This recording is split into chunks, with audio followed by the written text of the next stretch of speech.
Hello, this is Bill Campy at DTJ Design. Excited to share with you some of our thoughts about the upcoming premier mountain bike destination in northern Texas.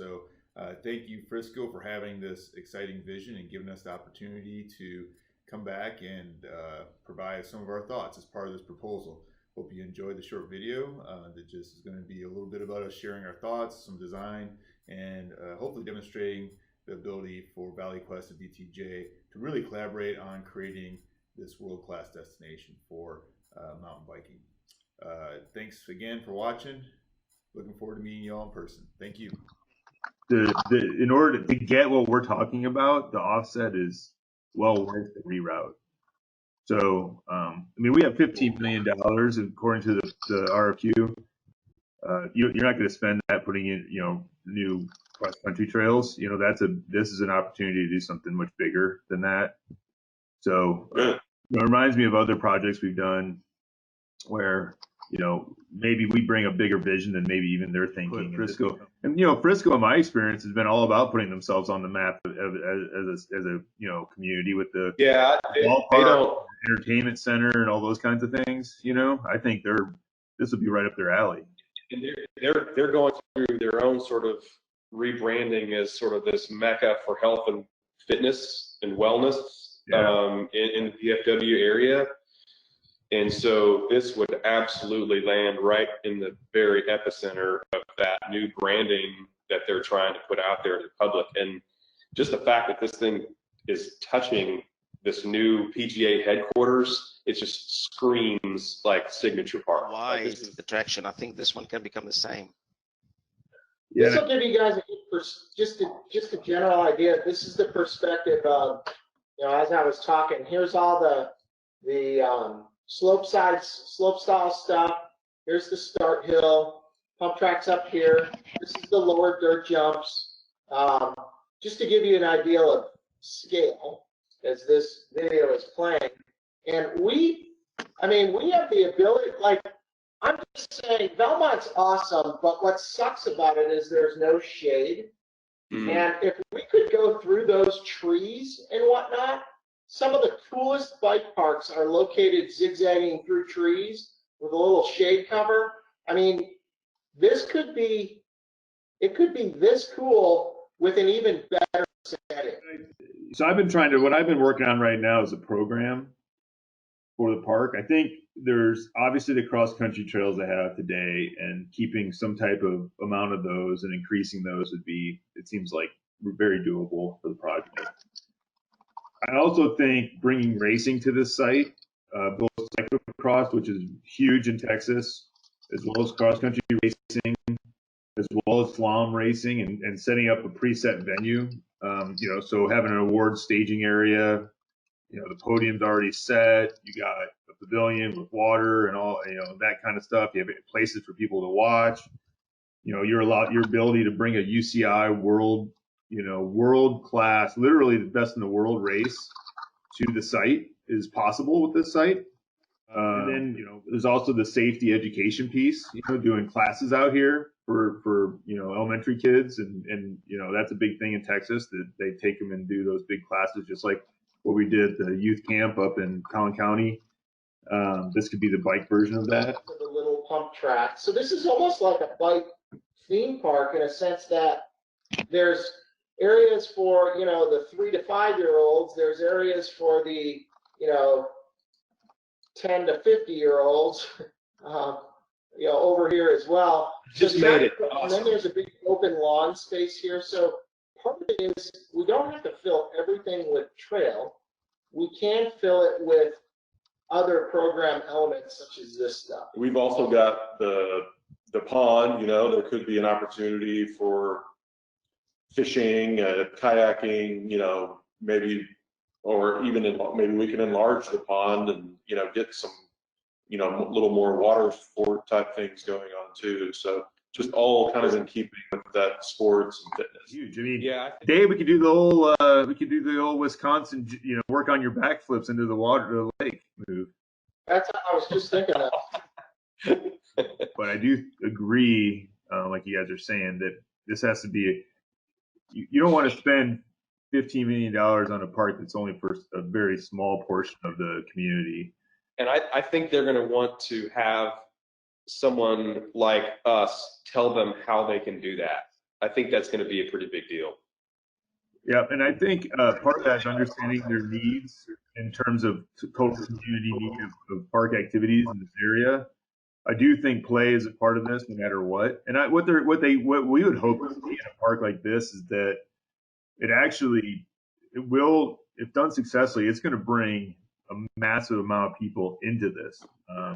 It really can be. It doesn't have to be like if you're not the hardcore downhill biker, you don't feel like you belong. And I think that's one of the biggest successes that we've seen in these parks. They've really gone from being the edge extreme rider to really getting everybody into the sport and having something for everybody to do and not being intimidated and having that kind of concern that you won't fit in if you show up.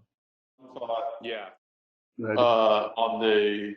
On kind of the, I guess, arrival sequence and parking, I think, and then also the suggestion to, potentially combine with the school. I think that might be a good way to take advantage of the park's high point, even though it's not a dramatic, Sure. promontory, but at least as you park and sort of become a pedestrian and start to walk into the site, at least you have, here, kind of where that water tower is, if we can kind of work around that, then at least you're, when you arrive to the park, you're able to kind of look out and see almost everything on offer. And Yeah, that's a good idea. And I wonder whether one would even think about an access point from Panther Creek Parkway, which is to the west side of the school, down to Panther Creek Parkway. So not knowing how much traffic we might generate around big events, but I think it would be good to have another access point, even if it's just during those events that we have that access point. This is a really good spot. I mean, Yeah. the problem with that is, as this becomes more popular, I'm wondering, is it really more about this is a full intersection, and Yeah, exactly. do you enter in and go into a parking lot, and then enter in and go into a parking lot, and then there's stuff that goes around the pond. But I actually think this is a great access point. yeah, definitely. And Dave, I'm thinking this right here could really be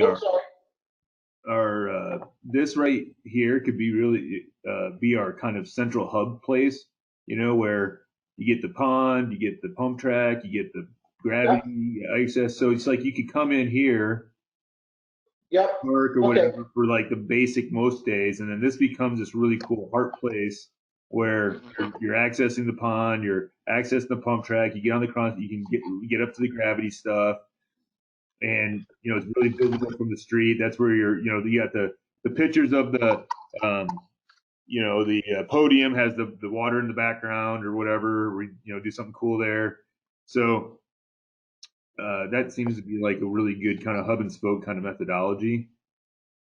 Yeah, that's a good point. Mm-hmm. Yeah, and that would allow us to take advantage of the pond, whatever positive things the pond provides as well. Yeah, and that would be sort of the natural place that people who weren't necessarily wanting to do all the biking stuff would want to be around that area as well. Anyway, hey, do you think we should show a secondary access into the park off of that future road at the far northeast side, where I guess it looks like it may be a little bit lower on that side, if not for anything else but like maintenance and emergency vehicles? Let me look here. I'm not sure if I'm following you. Where at? You see So where that yellow orange- line is? See that orange line coming off of Teal? That's a future roadway that they've identified that doesn't exist at all right now. That would be the buffer between the PGA course and our park. Right, right, There you exactly. Yeah, yeah. So you're saying something in here, or? Maybe I'm just saying a food for thought item, like, having a couple of different access points into the park to help with things like emergency vehicles or folks, doing maintenance on the course and things of that nature. I could definitely see some type of a road here. Yeah, they actually, those roads become useful for race starts as well, believe it or not. So having actually some roads internal to the property for just maintenance, but also they'll actually be used for the cross country and cyclocross race starts. That road will be. So those are helpful. I'm wondering, Dave, if down here we don't get a skills course. Yeah, we could do that.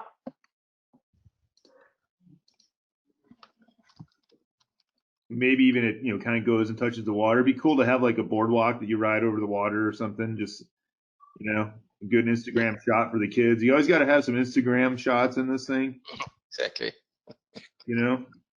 Make the 5-year-old look rad. Right.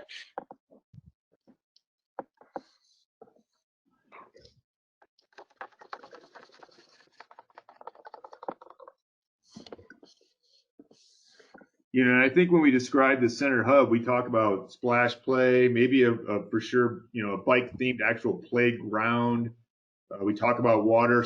We could do a little dock for, they could rent kayaks and things like that. Restroom, all that big hub. So that hub's going to be almost like a little village center in the, right on the other side of the water. So as you're driving along the road, you're going to look across that pond and be really intrigued by that kind of cool little destination in the center. Yeah, 6 miles is what they have. I think, we can get that. We definitely get that in there. And if done right, those cross-country trails will also have we can do some where it splits and there's some jumps in there and then it comes back together. So again, there's even progression in there for folks. And those flat areas, we can make those more interesting. And then what we can do is we'll do a loop system where, when we're doing like a cyclocross course, for example, we'll be able to have races out there that they'll have, your age group, have different age groups that can do it. So you don't have to do the big loop necessarily, right? So, The biggest challenges is how can we make that piece connect in the right way to this bike track. They put these two pieces in the same project for a reason. And they haven't really let on exactly why they've done that. But, they definitely said that they want to have a connection. I think we've got to have some sort of creative way to how to tie those two things in. And I have a feeling like that's why they stuck the Arbor Hills Nature Preserve in there as a case study project. Bill, correct? Tell me if you think I'm on the right track here, but I think they're seeing that area in there as being a little bit more wildlife and nature focused. And certainly whatever we're proposing in that area from a passive recreation standpoint is very we're causing the least amount of disturbance as possible. Go ahead. I fully agree. When I did the Parks Master Plan for Frisco, when we did the survey, protecting national area was one of the highest need that people expressed. And also the plan itself, I drafted in such a way that I focus on the protection of all natural areas. So I see the city as very open to the idea that we protect that area as much as possible. Obviously, there will be some of these doorbell trails through there, but I've seen how it's been done, and you don't need to impact your natural environment too much and still have a effective trail as well as protecting the environment. Yeah, that might look. I think what we've learned from living in Texas and being a person who loves being outside and in nature is that a place like Arbor Hills can save your sanity. I mean, they're not even, it's not even a large place, but it's a retreat away from the busyness of the city. I think we could even pitch the idea that, you know, maybe it doesn't have to be a place that's about bikes. Maybe it's a simple hiking trail location that has that more, you know, nature side of things to it, and it just becomes a real peaceful place, a retreat that brought into this. Maybe there's a you know, there is a cross country trail through there, but maybe not. You know, I don't know. It's necessary. I think we've served the bike pretty well so far. You know, I agree with you, Bill, with your point, but I do think the reason why they're connected to is that they see the bike element as being the connecting piece, to my mind. Yeah, maybe there's just a nice way, you know, very good connection by bike from one to the other, and maybe even like nice, I know it sounds funny, but nice bike parking facilities, if you will, at the Hollyhock place. But that's where you can sort of leave your bike and if you want to, and get into the hiking part, experience the water up close, and walking through the trees. There's one spot on the west side, sort of right in the middle of the west side of that pond up there, that is kind of screaming for like a nice overlook. There's an existing staircase, concrete staircase. I don't know what the history is behind that. Yeah, I see that. And then there's a huge oak tree, like right on that point, that you could find. Yeah, you're on it right there. That huge oak tree is just to the west of those stairs. If you could make that be like the focal point of that entire nature center, I think that would be pretty powerful. Thanks you guys for everything, and sorry I gotta run. Thanks, Dave. Yeah, thanks, Dave. It was fun watching you work. Cool. Thanks for the help.